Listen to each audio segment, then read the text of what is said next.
दोस्तों नमस्कार। केदारनाथ विधानसभा उपचुनाव का शंखनाद हो चुका है। आज तहसील ऊखीमठ में भारतीय जनता पार्टी, कांग्रेस, यूकेडी और निर्दलीय प्रत्याशी ने अपना नामांकन किया और आज ऊखीमठ का जो माहौल था वो काफ़ी ज़बरदस्त था।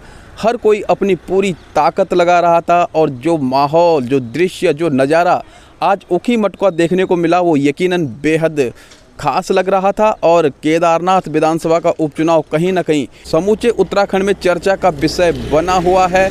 और भारतीय जनता पार्टी हो, कांग्रेस हो, यूकेडी हो या निर्दलीय प्रत्याशी हो, हर कोई केदारनाथ का रण जीत करके 2027 की ज़बरदस्त तैयारी करना चाहता है। भारतीय जनता पार्टी की तरफ से आशा नौटियाल ने अपना नामांकन किया। मुख्यमंत्री पुष्कर सिंह धामी मौजूद रहे और भारतीय जनता पार्टी ने पूरा शक्ति प्रदर्शन दिखाया। जिस प्रकार से भीड़ देखने को मिली, जिस प्रकार से मुख्यमंत्री पुष्कर सिंह धामी ने अनेक योजनाएं गिनाई।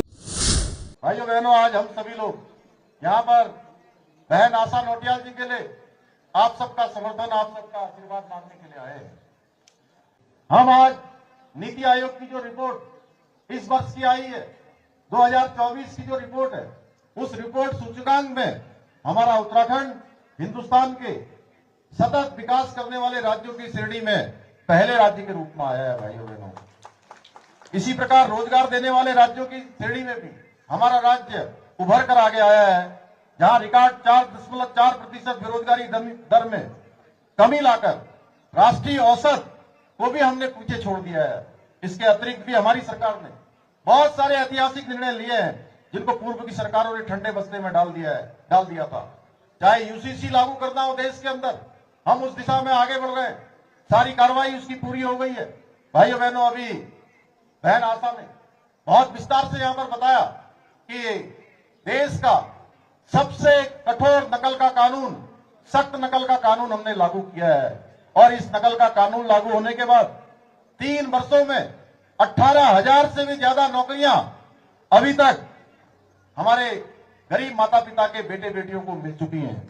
भाइयों बहनों, डेमोग्राफिक जो काफी परिवर्तन आ रहा है, ये पहले के समय में इस पर ध्यान नहीं दिया गया। आज एक डेमोग्राफी चेंज को लेकर भी हम पूरी तरह से सजग हैं, पूरी तरह से हम इस पर लगातार मॉनिटरिंग कर रहे हैं। उसको रोकने के लिए हमने हमारे प्रदेश का जो मूल स्वरूप है वो खराब न हो, हम धर्मांतरण का कानून लेकर आए। हमने देवभूमि की पवित्रता को और इसकी संस्कृति को नष्ट न होने देने का संकल्प लिया है।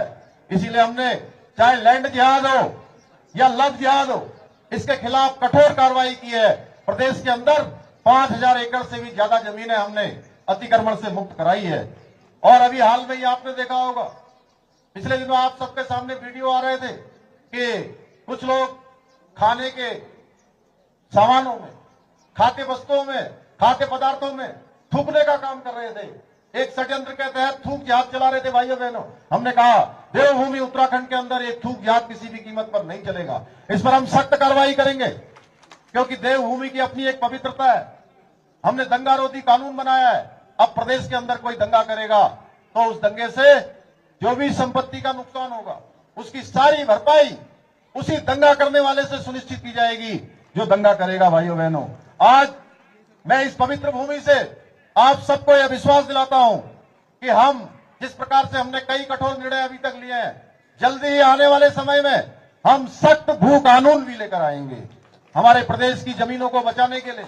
यहां पर जो जिस प्रकार से आज घुसपैठ हो रही है, उस घुसपैठ को रोकने के लिए, क्योंकि हमारा नारा है, किया है, करती है, करेगी सिर्फ भाजपा। भारतीय जनता पार्टी केदारनाथ के इस रण को हर हाल में जीतना चाहती है, क्योंकि भारतीय जनता पार्टी को अयोध्या और बद्रीनाथ जैसी धार्मिक नगरियों में हार का सामना करना पड़ा और केदारनाथ भी कहीं ना कहीं उसी प्रकार का वोट बैंक है जिस प्रकार का बद्रीनाथ में है। तो देखना होगा कि किस तरह से ये परिणाम निकलते हैं। कांग्रेस पार्टी की तरफ से मनोज रावत ने नामांकन किया और उनके नामांकन में कांग्रेस पार्टी के अनेकों कार्यकर्ता थे, बड़े बड़े चेहरे थे, बड़े बड़े नेता थे। कुमाऊं मंडल और गढ़वाल मंडल से कांग्रेस के कार्यकर्ता ऊखीमठ में पहुंचे और मनोज रावत के नामांकन को काफ़ी भव्यता के साथ किया गया। स्थानीय लोग भी काफ़ी संख्या में मौजूद थे और जिस प्रकार से कांग्रेस के वक्ताओं ने एक एक करके अपनी बात को रखा, जिस प्रकार से कांग्रेस की पूरी तैयारी थी, उसे देखकर लग रहा था कांग्रेस एक तीर से कई निशाने लगाना चाहती है।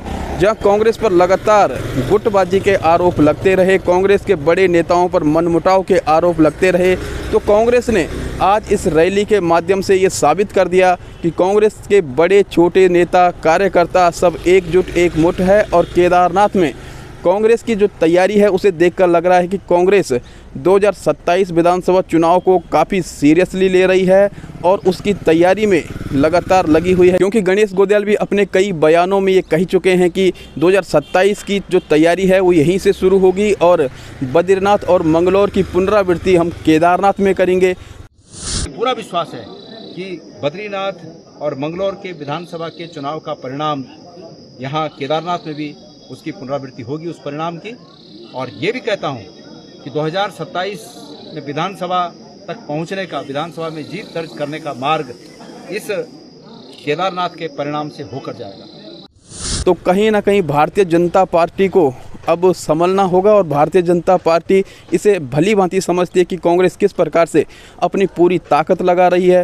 पूर्व मुख्यमंत्री हरीश रावत की मौजूदगी थी, नेता प्रतिपक्ष यशपाल आर्य की मौजूदगी थी, उपनेता प्रतिपक्ष भुवन कापड़ी थे, प्रीतम सिंह थे और भी उत्तराखंड कांग्रेस के बड़े बड़े चेहरे मंच पर मौजूद थे। और यदि नाम गिनाएं तो काफ़ी लंबी चौड़ी लिस्ट हो जाएगी। तो आप ये समझिएगा कि लगभग 99% कांग्रेस के बड़े बड़े नेता मंच पर उपस्थित थे, अनेकों कार्यकर्ता उपस्थित थे।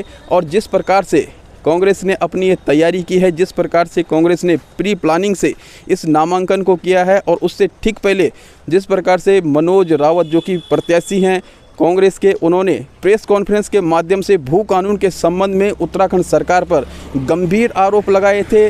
मसूरी में जॉर्ज एवरेस्ट का उन्होंने जिक्र किया था, चोपता का जिक्र किया था, हरिद्वार का जिक्र किया था, पौड़ी का जिक्र किया था। तो ये एक प्री प्लानिंग थी और कांग्रेस कहीं ना कहीं भारतीय जनता पार्टी पर एक मानसिक बढ़त भी बनाना चाहती है। और भारतीय जनता पार्टी जिस प्रकार से केदारनाथ में अपनी पूरी ताकत लगाना चाह रही है, कांग्रेस पर गुटबाजी के आरोप लगाए जा रहे थे, लेकिन कांग्रेस ने मंच पर एक शक्ति के साथ अपने आप को एक सूत्र में बंधता हुआ दिखाया और केदारनाथ विधानसभा उपचुनाव के लिए अपनी शक्ति का प्रदर्शन किया। तो भारतीय जनता पार्टी की तरफ से मुख्यमंत्री पुष्कर सिंह धामी की मौजूदगी में आशा नौटियाल ने अपना नामांकन किया और भारतीय जनता पार्टी के कार्यक्रम में भी काफ़ी भीड़ देखने को मिली, अनेकों लोगों की उपस्थिति थी, ज़बरदस्त माहौल देखने को मिला। वहीं यूकेडी की तरफ से पारंपरिक ढोल दमाओं के साथ यूकेडी से डॉक्टर आशुतोष भंडारी ने अपना नामांकन किया और उनके साथ भी अनेकों कार्यकर्ता नजर आए, अनेकों समर्थक नजर आए।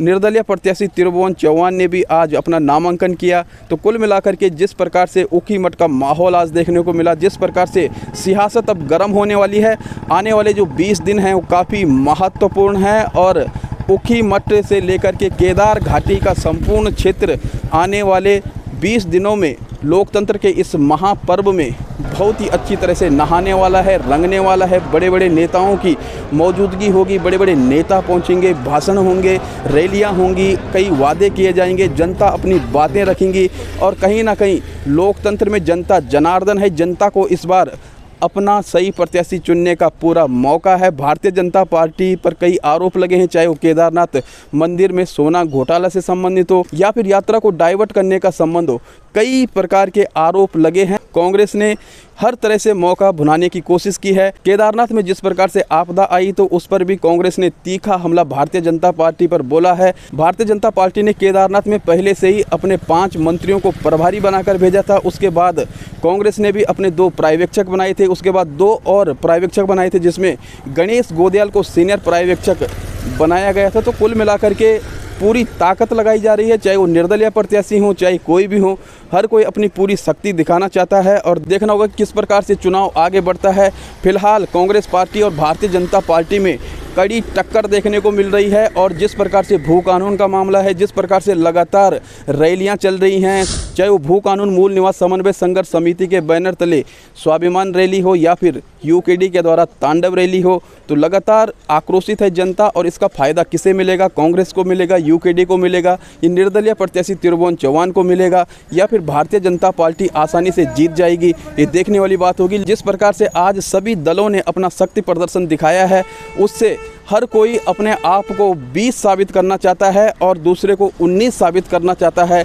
देखना होगा केदारनाथ विधानसभा चुनाव के इस रण में किस प्रकार से आगे किसका प्रदर्शन रहता है, कौन अर्जुन साबित होगा, कौन केदारनाथ में बाजी मारेगा और किसे केदारनाथ की सीट नसीब होगी। किस प्रकार से बयानबाजी हुई, किस प्रकार से ये तमाम चुनाव आगे बढ़ेगा, हम आपको लगातार अपडेट देते रहेंगे। वीडियो को लाइक कीजिएगा, शेयर कीजिएगा, कमेंट कीजिएगा और यदि अभी तक चैनल को सब्सक्राइब नहीं किया है तो चैनल को सब्सक्राइब भी अवश्य कीजिएगा। मिलते हैं आपसे एक अगली जानकारी के साथ, तब तक के लिए नमस्कार।